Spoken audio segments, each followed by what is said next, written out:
Good morning, citizens of America. This is the U.S. Citizen Journal, Daily Brief for August 19, 2025 AD. I'm here to bring you the latest news from around the world. Let's dive into today's top stories. Trump pledges U.S. role in Ukraine, security guarantees, hailed as breakthrough by NATO chief. President Trump has pleased Ukrainian and European leaders by promising American involvement in providing security guarantees for Ukraine if a peace settlement with Russia ever comes together. Mark Rutte, the NATO Secretary General, pronounced himself excited over Mr. Trump's public commitment on Monday at a summit at the White House to some sort of security guarantee, a pledge that the Europeans have been eagerly seeking. He called it a breakthrough, but exactly what those guarantees would involve remains ambiguous. Officials promised more clarity in the weeks to come as defense ministry planners come to grips with the considerable complications of turning a broad promise into realistic options. Mr. Trump said that European countries would be the first line of defense in providing security guarantees for Ukraine, but Washington will help them out, will be involved. He added later, European nations are going to take a lot of the burden. We're going to help them and we're going to make it very secure, he said. Some involved, like Prime Minister Giorgia Meloni of Italy and the President of the European Commission, Ursula von der Leyen, spoke of an Article 5-like guarantee outside of NATO itself, though based on the commitment in the alliance's charter that an attack on one member is considered an attack on all of them. Nor is it a given that Russia would change its stance and agree that troops from NATO countries could be stationed in Ukraine under a form of a de facto NATO-backed guarantee. Many analysts, like John Mearsheimer of the University of Chicago, believe that Russia's effort to control Ukraine is based on its stated desire to stop NATO enlargement for countries Moscow considers part of its sphere, especially those that were part of the Soviet Union. In that view, Moscow invaded Ukraine to block NATO and ensure the country does not become a member. So the idea that Russia would agree to let NATO country troops station themselves in Ukraine after fighting a long war to prevent them from being there in the first place is complicated at best. Russian officials rejected the idea even before Monday's meeting. A foreign ministry spokeswoman, Maria Zakharova, said Russia categorically rejects any scenario that envisages the appearance in Ukraine of a military contingent with the participation of NATO countries. Tariff income offsets, tax cuts, bolstering U.S. credit rating, S&P says.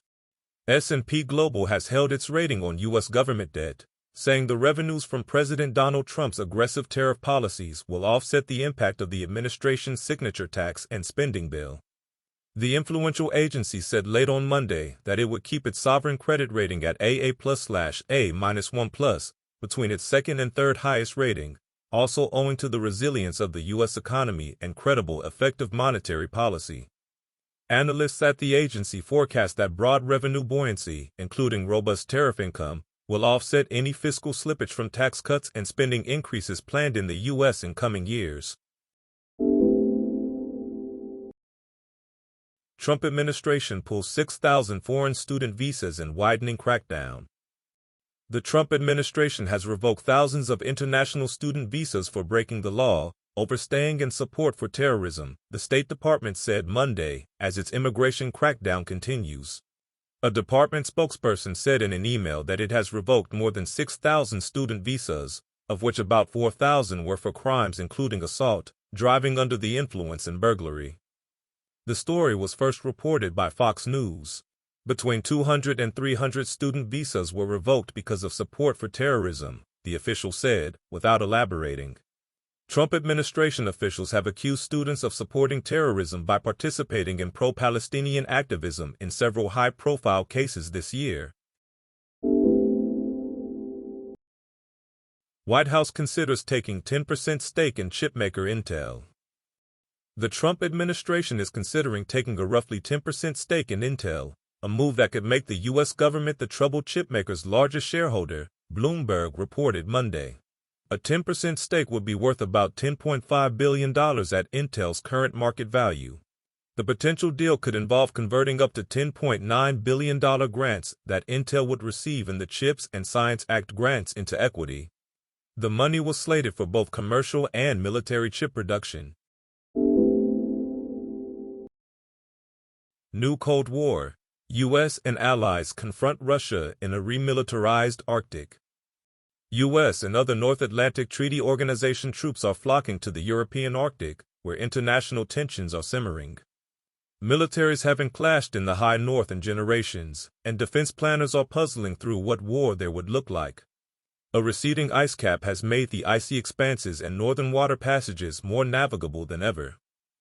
Paired with technological innovation, new routes are opening up for global shipping and resource extraction, but also for geopolitical confrontation. Russia has been upgrading its Arctic capabilities for decades. Its Northern Fleet, with nuclear-powered ballistic missile submarines and cruise missiles that constitute much of Russia's second strike capability, is the region's largest military force, based on the Kola Peninsula. China has an unprecedented footprint in the Arctic, operating bombers and dual-use ships under scientific pretenses, U.S. Northern Command Chief General Gregory Gyula said earlier this year. The war in Ukraine has given the world a glimpse of future armed conflict. The Arctic is different. In Ukraine, killer drones swarm the skies and dominate the front line. In the Arctic, fuels freeze and batteries die suddenly. Drones in the high north run on jet fuel or diesel, and are equipped with de-icing systems and robust propulsion to withstand Arctic winds. As a result, they are usually so large they need a trailer or a runway to launch. Ships and aircraft require special lubricants and hardened exteriors. The ice provides cover for submarines but also poses operational challenges for navigation and communication. It is an area where Russia, with stealthy, ice-breaking submarines with long-range missile capabilities, has an advantage. The Northern Lights, a stunning natural phenomenon and Instagrammable tourist attraction, interfere with radio signals, as charged particles from the sun interact with Earth's magnetic field and atmosphere. Defending the high north relies largely on old-school methods. Infantry in white uniforms, on skis and snowmobiles. Historical note: August 19, 1909. First race is held at the Indianapolis Motor Speedway. That's all for today's brief. Join us again tomorrow for more news and updates. This show was produced by Greg Loving, wishing you a great day ahead. Please follow and rate us on Apple Podcasts, YouTube, or Spotify. It helps other listeners find us. Stay informed and ad astra per astra.